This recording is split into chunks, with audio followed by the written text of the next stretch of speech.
Parashat Bereshit. Sefer Bereshit, Parashat Bereshit.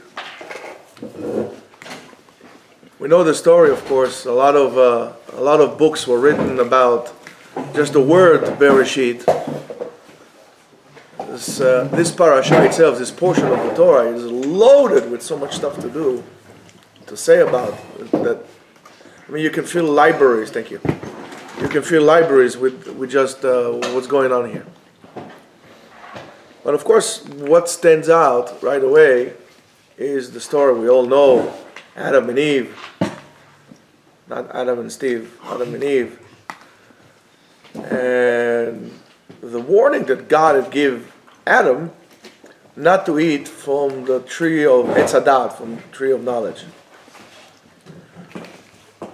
A question needs to be asked: why was God so much against them eating that? Well, he was afraid that Adam will be smart. I mean, Etzadat, Dad is knowledge. He was smart. So much that the Nachash, the snake, says, Ki yada Elohim ki beyom ochalchem mimeno v'nifkechu einechem v'aitim ke'Elohim yodei tov v'ra.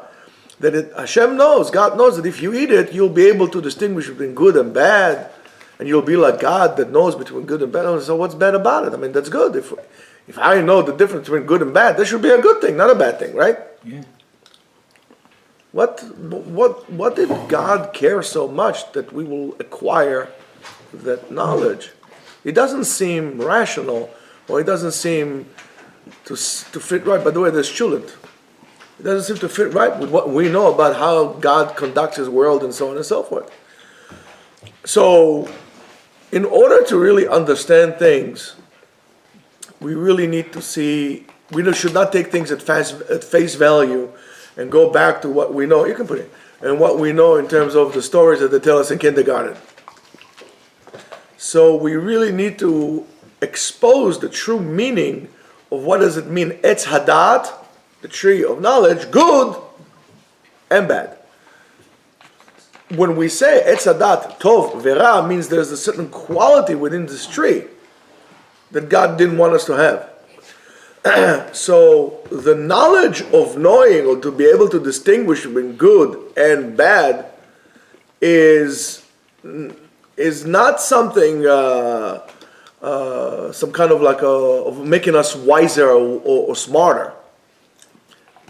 Be able to distinguish between good and bad does not make you smarter. That's not what we were afraid, because we always refer to Etz Hadat, a knowledge. That's going to make you a smarter person. Eating from the tree of knowledge is not going to win you the Nobel Prize. But it is a change in the internal awareness of mankind. And we need to understand that. There are two different types of awareness. There's the awareness of Etz HaChaim, the tree of life, and there is the awareness of the tree of knowledge. Two different types of awareness.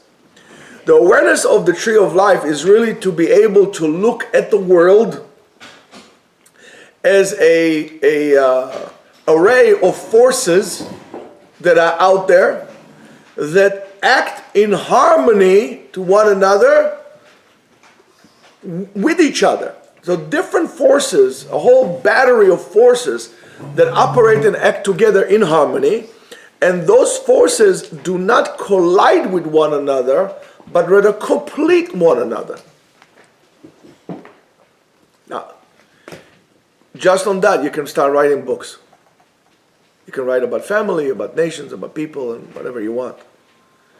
And everything in reality, in that awareness of Etz HaChaim, has its own specific and unique place and importance in that concept of what we call creation. In the awareness of the tree of life, there's only revelation of good, and the revelation, and that revelation of good is that what we call the Tov Galui, the revealed good, and there's the unrevealed or the hidden good, which we call it as bad. Okay? In the awareness of the tree of life, every rivet, every screw, every nail, every part does its job, and that's why as people, we should be quite satisfied with the placement that we have in creation, even though it's small. We, as people, think that we are so superior, but let me tell you, when you stand in front of a mountain, you realize how small you are, or a canyon, or a place like that. But we should be very happy with what we are, with the specific place that we're at. Excuse me, and we should not be sad or depressed because we did not reach a different place or we were not given a different portion. We should be happy with what we have and what we are. By the way, you want to sit here? Come closer, Motek, come closer. The awareness of harmony is designated and supposed to bring a person to a certain acceptance of his human situation, position, which is lacking, we're not so powerful, and so on and so forth. And by doing so, canceling and dismantling those energies and feelings of which are bad, of jealousy, of desire, of honor, that the person himself is full with. Should be able to get rid of it, right? A person is not trying also to reach through desires things that are not his. And as such, is not jealous at what the other person has or the position that the other person had acquired. I mean, you see it very much so in politics, right? Everybody wants to be the president. Everybody wants to be the prime minister. So I'm going to do whatever I can in my power to undermine this person. So is into your workplace, right? I'm not happy where I am, so therefore I'm going to do whatever I can to push my superior out of it because I want to be the supervisor. I want to be the boss. I want to be the big honcho. I'm not satisfied with what I have. And by the way, because of that, usually what happens is what? I fail to do my job. We were taught, and by the way, this is a very Western concept. In the East, that doesn't exist so much. Not always. It also exists there, but it's more dominant in our lives, in the Western life. And because with this kind of awareness, I believe that I can only get things with power, and not understanding that every power has, or every force has its own unique and specific job to utilize what it needs to utilize, to achieve what it needs to achieve. In other words, so therefore, as a result, you're never happy with who you are and what you have. You see where I'm going with this? The awareness of the tree of life sees the whole concept of reality as a living tree. That's what we call Etz Chaim Hi, right? The Torah. It's a living tree. It's a living tree which is very vibrant, is alive, is vibrant. It's bearing fruit and it has leaves, and every leaf. I mean, if you wonder why trees have so many leaves, because every leaf has a job in the existence of the tree itself, and it's beautiful, and it's lush, and so on and so forth. Imagine all the trees will have branches but only one leaf on it. It will be miserable. It's terrible. I mean, there are times that it looks nice. For example, in winter, there's some beauty in the barren trees because you know that they're going to be, flourishing again. But every tree has millions of, or hundreds of thousands of leaves or needles or whatever it is, and each one of them has a very specific job, and every branch is connected to the tree, therefore connected to the other branch, and lives with the branches and the trunk in complete harmony. You never see a tree that a branch that says, "Oh, I don't want to be a part of this anymore. Let me cut off," because then it will die. Which we need to understand as well as people, especially as Jewish people. So that awareness of the tree of life really causes a person to become more calm, more relaxed, less anxious, and very satisfied with who he is and where he is at. Now, that does not mean that you should not strive to become better, but not on account of other people. And therefore, when you reach that awareness, you basically get the internal feeling of heaven on earth. Life here for you becomes heaven. Hell is not necessarily somewhere up in the sky. When you live in anxiety-driven life, it's like you experiencing hell. And we need to understand that. A lot of the reasons why we have anxiety is because of that internal imbalance that we have, because either us or others or society had planted into our heads, and then as a part of the grand scheme of not really doing your job, deliberately not to do your job. And that is, if you were able to internalize that by itself, you were probably going to reach a very different types of life, or live through life to a totally different experience, or experience life in a different way. So, and you see that more and more throughout as we progress and go away from into the future, from where we were, the more people have anxiety. There is a huge number of anxiety. There's a wave of people suffering from anxiety. And every time we look at it from this experience or that experience, but we never look at it from the social, psychosocial, spiritual experience or side, or aspect. We never look at it from the existential point. Why does a person, because existential psychology, by the way, is not so popular because it's very hard to bill for that. But existential, psychology would explain to you and hopefully help you deal with levels of anxiety. And why do you think so many people do drugs nowadays? Because they have a free-floating anxiety. They can't do anything. So guess what I'm going to do? I'm going to self-medicate myself. I'm going to start drinking. I'm going to start smoking pot and so on and so forth. To just calm me down because I can't deal with that. But there is a solution that does not have to always be drug-driven. Yes, sometimes you will have to pack your stuff and move out from where you are because your current surrounding or environment is not contributing to your psychological and spiritual well-being. If you're smart enough and brave enough to do that. If not, more power to the how does Ariel calls it? Big Pharma. Big Pharma.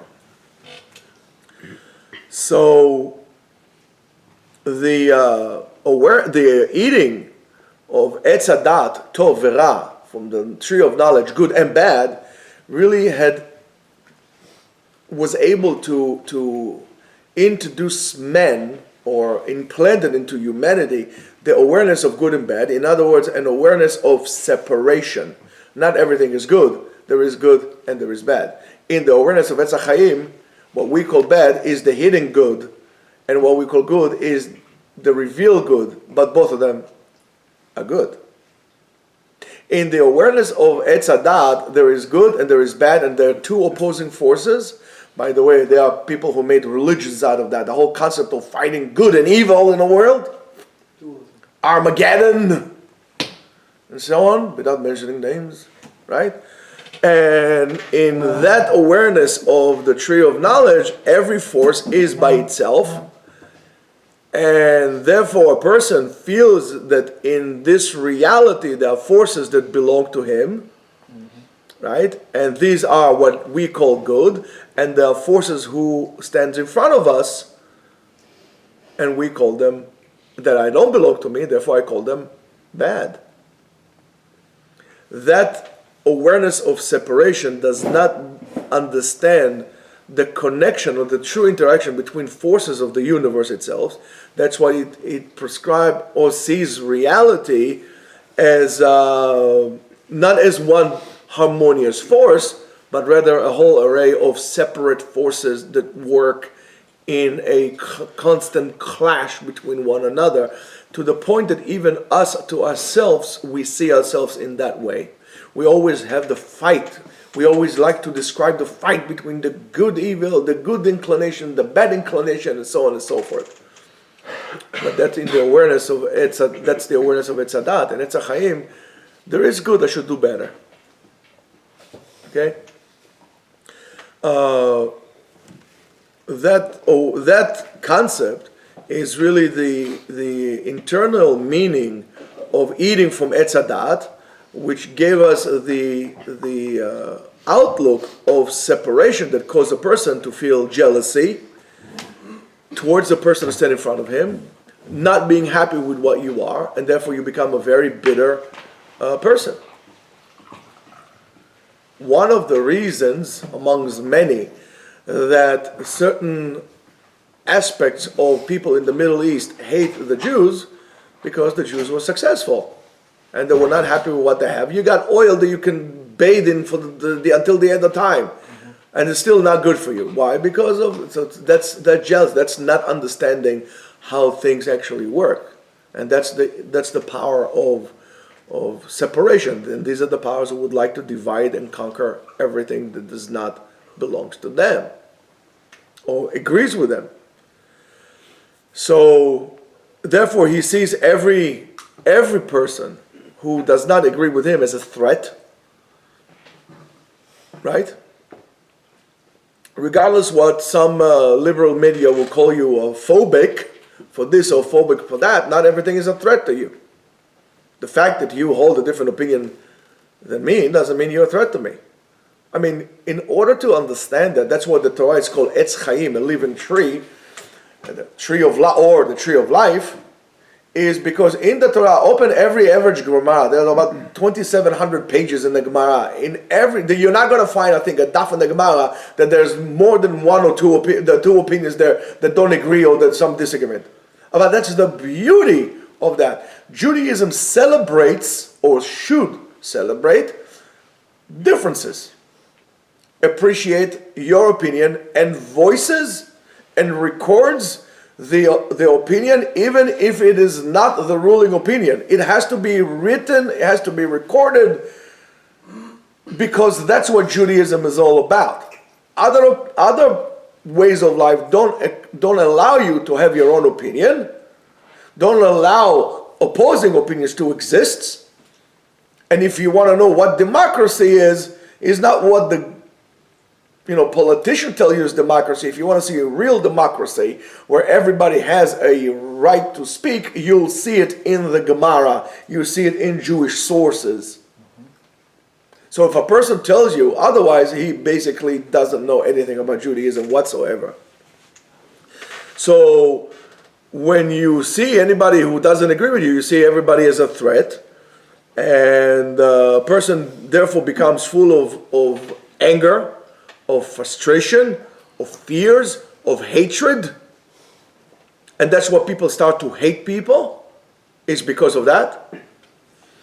And by doing so, you really take yourself from the awareness of tranquility, of Gan Eden, of the Garden of Eden, into an awareness that is completely dysfunctional, crooked, and so convoluted that doesn't allow you basically to live. You can't, life like this is no life. Because you're not contributing, and we'll see, Be'ezrat Hashem, why it's important to contribute. You're just basically dealing all the time with destruction. And we, as a society, not only as a Jewish society, as a society, should eradicate those forces of people from among us. And if, for example, you are a school or a group of people that advocates hatred, separation, and chaos, well, I'll tell you what, since it's all our money, since government pays them, they should not get government funding. And if you don't like it, go back to whatever you came from. And go do your chaos over there. But we as a society should eradicate it from us. Now, after the chet of the sin of Adam HaRishon, there were few changes by Adam, by Adam, right? There were a few changes. First of all, he felt himself naked. And second, death fell upon him. The concept of death was introduced to him.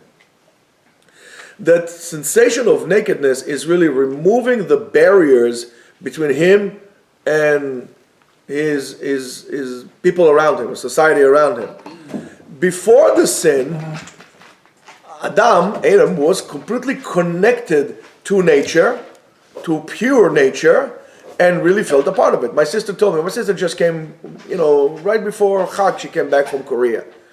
So part of the trip, she went nearby to the DMZ area in Korea. She said it's probably the most amazing nature preserve in Korea because no man sets foot there. So there are Bambis over there and the lush, so on and so forth, right? We come to nature, we destroy it. That's another thing. But nature by itself is pure. Nature celebrates when mankind is not around. So, before the sin, man was naked and he felt a part of nature. There was no need to create that. The shame came because later on we start to compare ourselves to other people. You start to feel embarrassed. You start to feel shameful, and so on and so forth. And because you start to compare yourself to other person by the fact that you compare yourself to other. Pay attention, guys. The fact that you compare yourself to others, you're actually creating a separation between you and that object in which you compare yourself to. That's create the separation.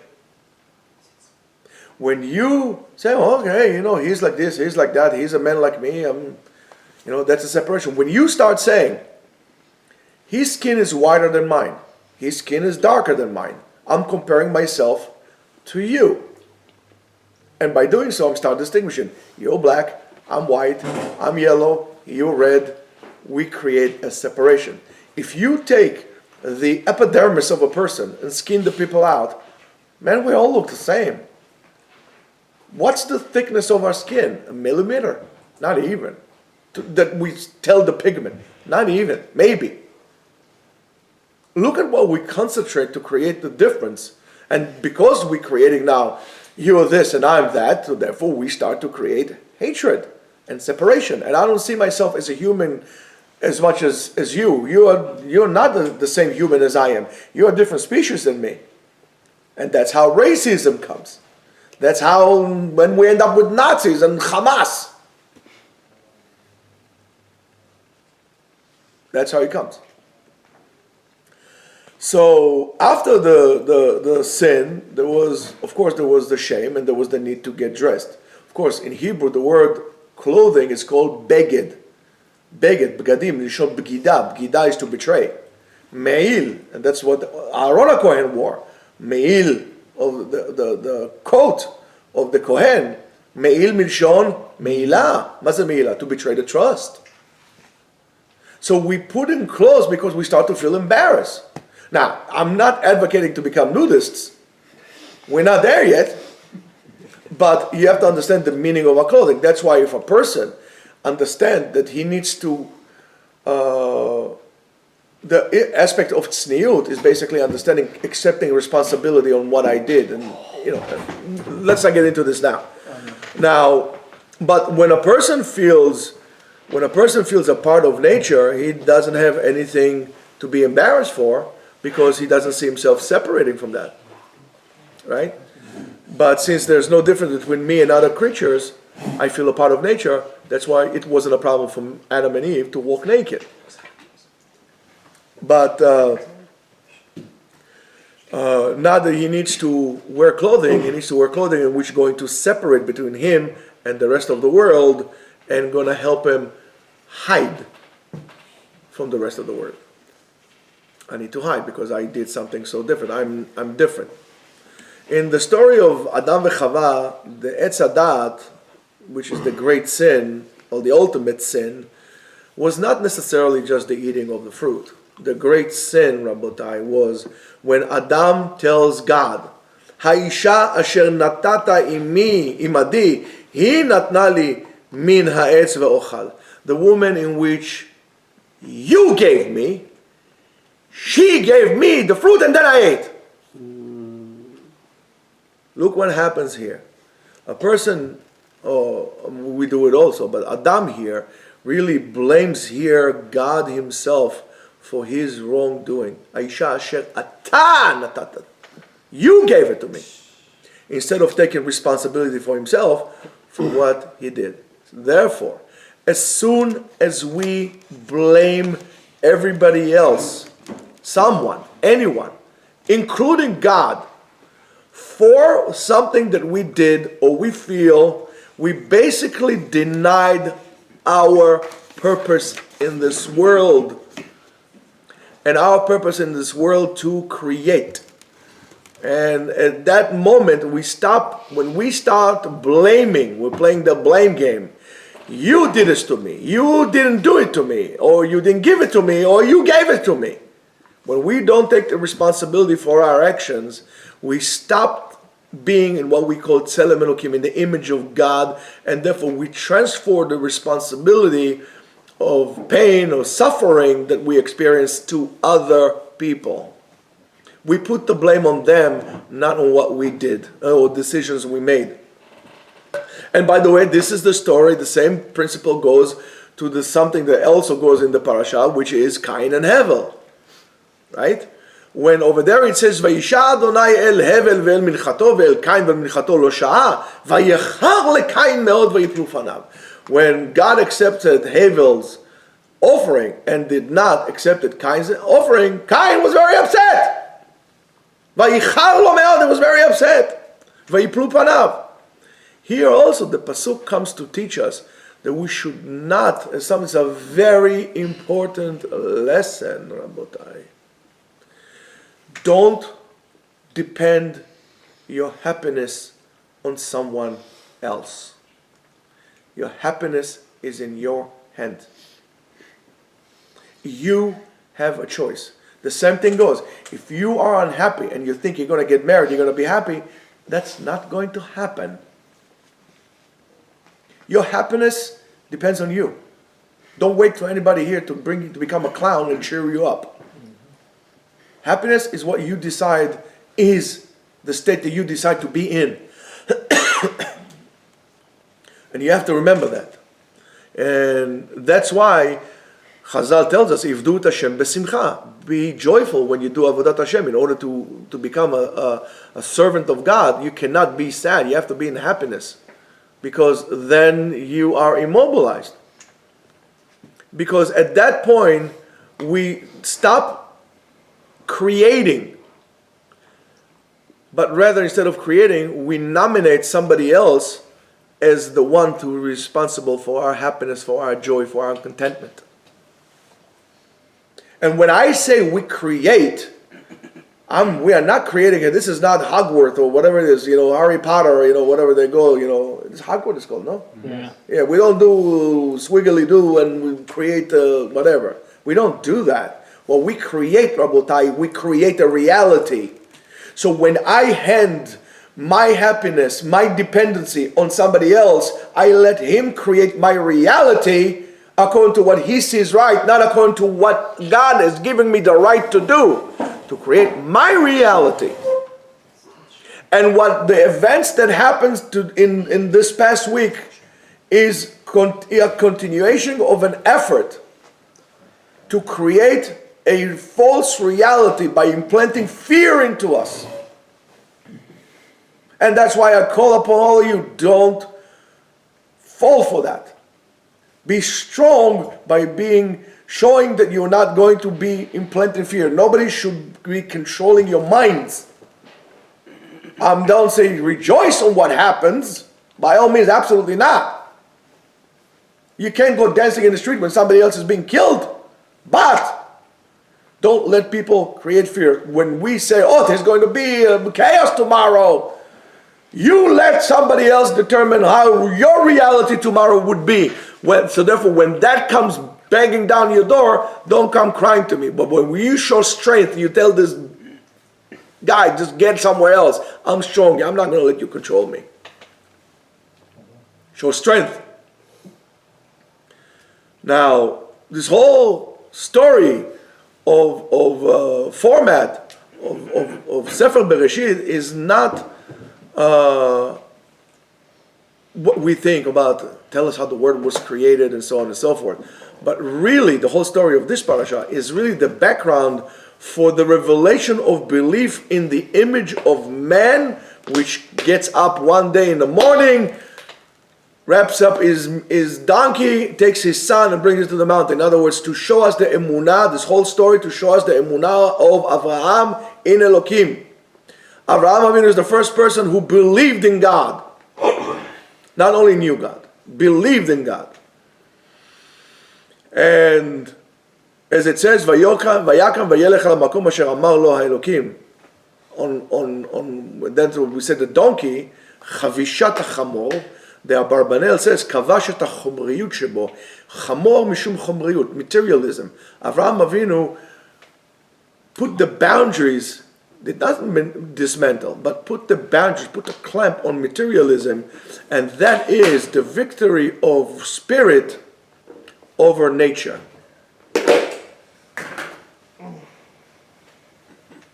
The Rambam makes a tremendous effort to really release the recognition or knowing recognition of God, which what we call Kabbalat Ol Malchut Shamayim, from the tendency to get some kind of information or confirmation that there is a God. Show me that there is a God. Rambam tells you this has nothing to do with that. Rambam tries very much so. Or the creation of the world. But the Ramban sees the belief in renewal all the time a must, a necessity to really developing what we call a Munay Kadosh Baruch Hu. So to try to compare the Parashat, this portion of creation, with Emunah, that beyond the cosmos, beyond nature, the Baal HaTurim gives us a very, very strong statement, and it says, "Ele toledot hashamayim va'aretz behi bar'am." This is the chronicle tale of heaven and earth. In other words, the universe when he was created. Behi bar'am, right? Behi bar'am is the same letter of Avraham.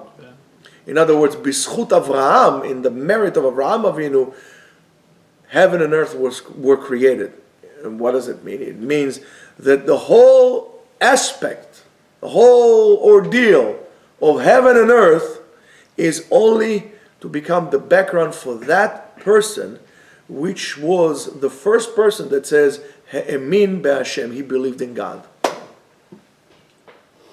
So whole creation, when we try to say, well, 14 billion years of this is just like you're dealing with nonsense. You are not looking at what really should be looked upon.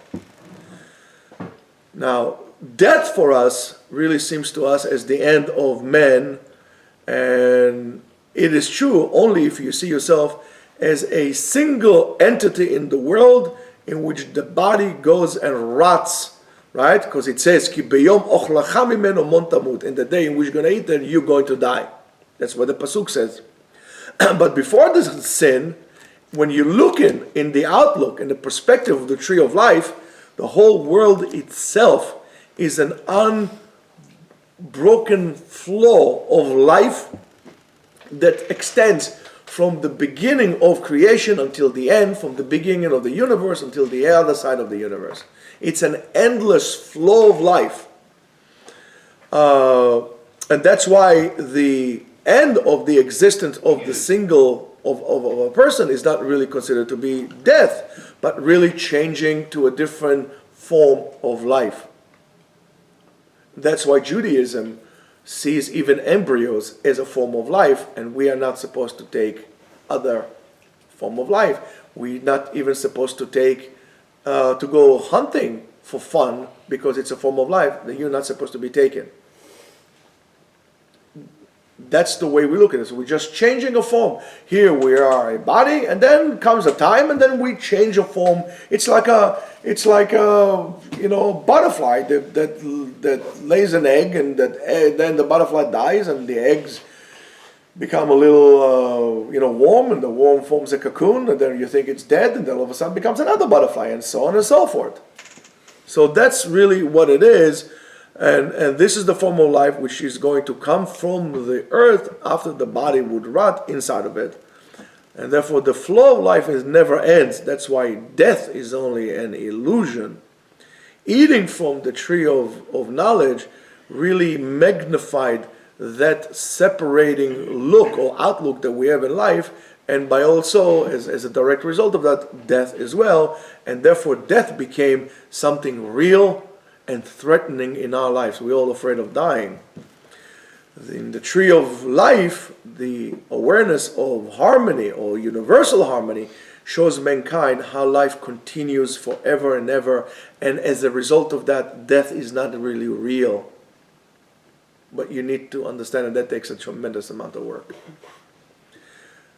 Being expelled from Gan Eden is not only a physical expulsion, but it's also a spiritual expulsion in which mankind causes himself all the time to us as well when we change our awareness, when we fall into negativity, when we fall into a state of disparity and so on and so forth, when we don't understand or we choose not to understand because we allowed others, as I explained to you before, control our lives, control our being and so on and so forth. When that happens, therefore you go through this change.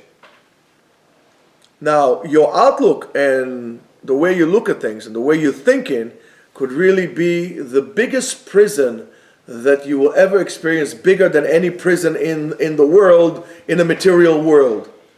And prison, Gan Eden, the Garden of Eden, is not also in a hidden place somewhere in Shangri-La or in the Alps or in the Rocky Mountains or somewhere in the heavens and so on and so forth. Garden of Eden exists here because the Torah tells us these are the parameters. In other words, in your world, in us, in our reality. But every single day, we keep on feeding ourselves from the tree of knowledge. That's why sometimes having too much knowledge, too much information is very bad. And that's exactly what happens when you watch too much TV, too much TikTok, too much whatever you're watching. You have to stop with that. And we are continue by doing so, believing in the great lie of the conflict between good and bad. In Judaism, as we know, because whether you understand it or not, you could be Nachumish Gamzu, who says Gamzu Letova, this is also good, right?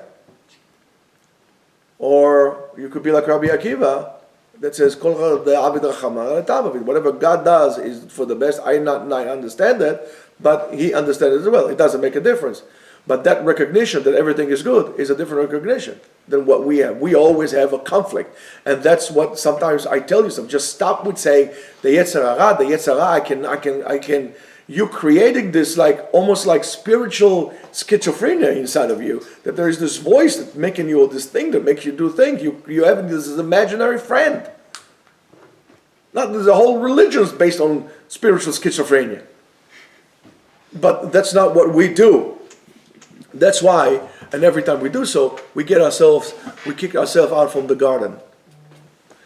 Now, of course, if a tree falls in the forest, there's a famous question, and nobody was there, well, did the tree make a noise? Did it not make a noise? Most opinions will hold you that if the tree did not make a noise, if nobody was there, the tree actually did not make noise. And that's why is on the same concept, this is the creation of the world. In other words, until there was nobody there, nominated by God, to call creation by its name, to designate what is what, and so on and so forth, those things did not exist. Those things did not exist. So here we can come into a very interesting idea. When men start to call things by name and start talking, therefore, there is no contradiction between, not that I need to come up with excuses, between science and mankind. Until then, things did not exist because it's not there. In other words, it's the same thing as we're talking about, when we spoke about quantum physics, when we have those two opposing, forces there. If they're all equal, they're both positive and negative at the same time. But once I distinguish one as a positive, automatically the other one becomes a negative. So until mankind was not there to call it B'Tselem Elokim, in other words, so that's what it means that God created man in His image. God created the forms. He put the animals, the plants, the the microbes, the sky, everything. Mankind was the one who called it by name. But when mankind called it by name, therefore it came to existence. I give you a different example. Until the revelation that there is such thing of radio waves, or there is such thing as X-rays, were there X-rays in the world? Mm-hmm. Well, yes and no, because nobody measured them, they weren't there. But once somebody showed that there is such thing as, by measuring it and so on and so forth, there is such thing as radio waves or X-rays, or, I mean, right now, anybody sees here ultraviolet? Yes, if you took some LSD, you would see ultraviolet or infrared. But those things exist. We don't call, but not that I can use certain, apparatuses to measure and to see them. Now I call it by name. Now it came into existence. In other words, the reality now that there is such thing. Man became in the image of God when he started giving it names. That's our partnership with creation. That's how we become B'Tselem Elokim. And that thing also goes to the measure of time. Time was in non-existence until mankind came and started measuring time. Therefore, HaKadosh Baruch Hu needed to create man to give him a job of giving names and so on and so forth. What does it mean? It means, again, I'm going to go back to the point I said before. In other words, we decide what happens in our reality. We decide what our reality will be. Everything is in our hands. Therefore, we need to make sure that the reality, and by the way, reality is always subjective, because the way I see it is not necessarily the way you see it, because that's how we created this reality. Now, we are right now in Sefer Bereshit, Parashat Bereshit, and we have a great opportunity to start a new year, by fulfilling our purpose to become creators, to become the directors, to become the editors and the scriptwriters of the movie of our lives. In other words, we need to make sure, and especially in those horrific times, based on what happened in Israel right now, our job is to make sure that we don't lose what we call the image of God. What happened in the past week in Israel is a challenge not only to the Jewish people, but for all those who call themselves humans, because what happened there is not humane. And I don't care, for whatever reason you thought, this is not what humans do. This is pure evil from people who could not understand anything about what God, but still use God's name in vain to say that they did this in the name of God. This is pure hatred that is pure evil. Our job is to fight it by redefining and enhancing what we do as human, what we do as Jews, to concentrate on doing good, for helping one another. That's why we must be united, not only among ourselves, but united with those who actually understand the job that mankind has in front of him. And we need to fight those forces with sechel, and the only way and the best way to fight it is through unity, and by defining our reality, eradicating those forces who are bad among us, putting them in place, putting them on the run, making their fear for their lives. But not necessarily by killing, but by simply eliminating their existence. In other words, we create a good society and a healthy society. And that should be a wake-up call to all of us as individuals, as congregates, as Jews, and as members of society. May God prevail us and help us to prevail in this endeavor. And God should send a speedy recovery to all those who are injured and wounded, and bring back all those who were brutally kidnapped and violated in this horrific act. And those who don't even condemn that, I'm not saying those who don't condemn that, should not be allowed to call themselves human. Shabbat Shalom, and God bless us with peace. Amen.